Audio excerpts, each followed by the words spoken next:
now the Democrats are telling us, like, hey, Trump's a threat, you know, and everyone's aware that Trump's abusing his power. And look, we get that. Dan, Kira, Gunnar, everyone, I get it. Trump is a horrible president. He's the last guy to be in charge. And you think now is the perfect opportunity for the Democrats to rally together, to find a way to stop Trump. That's what they're about, right? I know, because Nancy's, she's screaming from the rooftop that Trump's a threat, and I'm going to hold the Bible just like Trump, but only better. Right? Loud resistance and the pink pussy hats, right? But Democrats recently voted to give Trump even more police power. Wow, well done, Democrats. You guys are on point. You're knocking out those home run homers, aren't you? So even as President Donald Trump has overseen a nationwide wave of police brutality in response to George Floyd's protests, Democrats are voting to increase the executive branch and national security state's powers. Last week, the Democratic-controlled House of Representatives, I'm going to say it again, last week, the Democratic-controlled House of Representatives overwhelmingly voted to reauthorize the questionable named USA Freedom Act. Always be careful of acts that have freedom, patriot, liberty, or some other propaganda BS. An updated and amended version of the 2001 Patriot Act. Oh no, signed into law in the wake of September 11th attack. The Patriot Act authorized sweeping new governmental powers to infringe upon civil liberties, including the indefinite detention of immigrants and those designated as terrorists. The ability for police to search homes and businesses without the occupant's consent or knowledge allowed authorities to go through telephone, email, and other records without court order, and gave police and government agencies greatly expanded powers to repress. The act, sponsored by prominent New York Democrat Jerry Nadler, was passed 284 to 112, despite efforts from prominent progressives like Alexandria Ocasio-Cortez, Ilhan Omar, Ro Khanna, Pramila Jayapal, who oppose it. Speaker of the House Nancy Pelosi urged her fellow Democrats to vote the legislation through, claiming that if, claiming, and this is my best impression of Nancy Pelosi, if we don't have a bill, then our civil liberties are less protected. Central to that defense is how we do and protect and defend. It's about our values, which are part of our strengths. It's about the health, education, and well-being of our people, our children, our future, which is part of our strengths. Our military might is part of our strengths, and our intelligence is very much part of our strengths in order to provide force protection for our men and women in uniform when they go out to protect and defend our country. Force protection, she said. What do you guys think of that?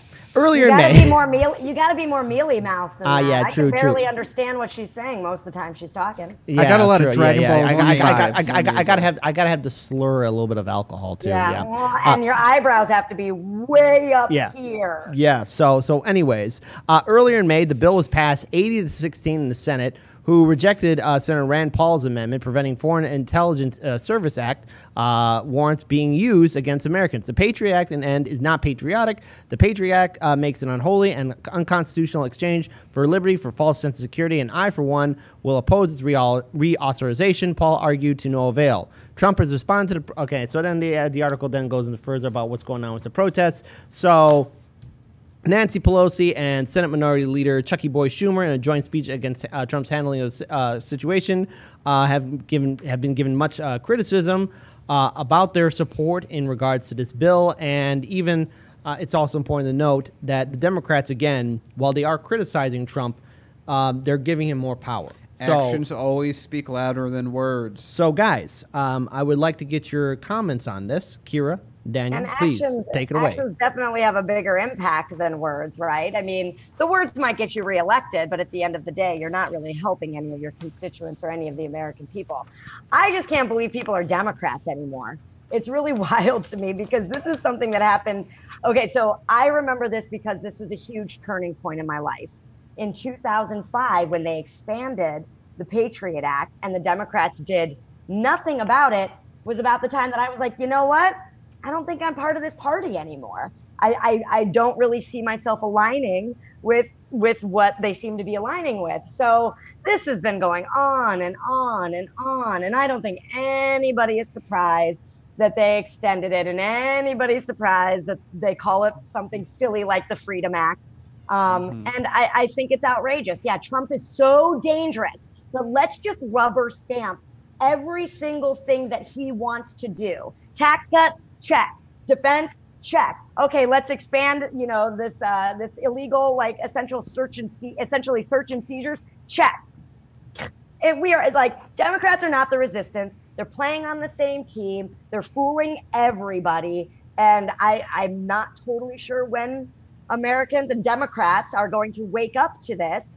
But it's clear in these actions and over and over and over again in previous actions that I just listed. Yeah, so it's laughable just how hypocritical they are. Kerry, you said it all so well. Kit, you said it all so well. So I mean, the only thing I can really say is, I guess, the 3 things that you can do to try and affect this in the future. Again, very important, something that every individual person watching here can do. Step 1, get people that watch television to cut their cable. Saves them a lot of money, pulls money away from mainstream media, pulls money away from politicians, and really pulls away the megaphone of propaganda that spews forth when they don't cover stories like this in a correct way. And I'm sure an NBC is like, oh, Nancy Pelosi passed a good bill. Good job, Nancy. And so that's step 1. Step 2 is, to Kira's point, remind people that both parties don't stand with you. If you know Democrats that are, you can tell a little bit like, oh, this doesn't seem that good, remind them of all the things that the Democratic Party has failed, including this, that they rubber stamp everything Trump does and they fundraise against him. So get people to realize both parties hate them, just in different ways. The Republicans will stab you with a sword or a gun or something like that. Democrats have a hidden blade that they shank you with when you're not looking. Yep. You're stabbed either way.